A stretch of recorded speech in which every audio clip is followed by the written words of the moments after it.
ఇప్పుడు అయితే యూరియా అందుతలేదు. అప్పుడు ఉన్న గవర్నమెంట్లో యూరియా కనీసం ఆటోలో పంపితే డబ్బులు పంపితే మాకు ఇంటికి వచ్చేటుంది యూరియా. కేసీఆర్ పరిపాలనలో, ఇప్పుడు రేవంత్ రెడ్డి పరిపాలనలో బాగలేదు యూరియా, కనీసం దొరుకుతలేదు కూడా. ఎందుకు ఏమంటున్నారు అధికారులు? ఇప్పుడు వ్యాగిన్ వస్తలేదు, ఇవాళ వస్తుంది, రేపు వస్తుంది అంటారు. కానీ చాలా కష్టంగా ఉంది యూరియా రావడం.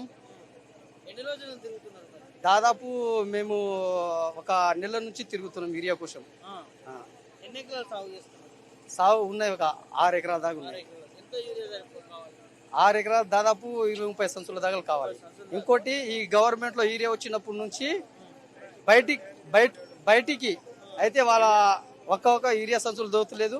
ఇంకోటి ఏమో ఆ యూరియా సంచులు దొరికిన యూరియా సంచులు ఏమో 2-3 సంచులు వాళ్ళ చుట్టాలకు, వాళ్ళకు, వాళ్ళ దేవుడి దగ్గర ఉన్నారో వాళ్ళకి యూరియా వెళ్ళిపోతుంది. వ్యాగిన్ మొత్తం వాళ్ళకి వెళ్ళిపోతుంది. అధికారులు కుమ్మక్క అవుతున్నారా?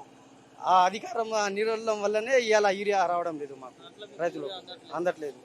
ఎట్లుంది కాంగ్రెస్ ప్రభుత్వం? కాంగ్రెస్ ప్రభుత్వం ఏం బాగలేదు. ఇంకొకసారి కూడా కాంగ్రెస్ కు రైతులు ఎప్పుడు ఎలక్షన్ పెడితే అప్పుడు రైతులు బరాబర్ కేసీఆర్ గారికి ఓటేసి గెలిపించేంత అట్లా ఆలోచిస్తారు రైతులు.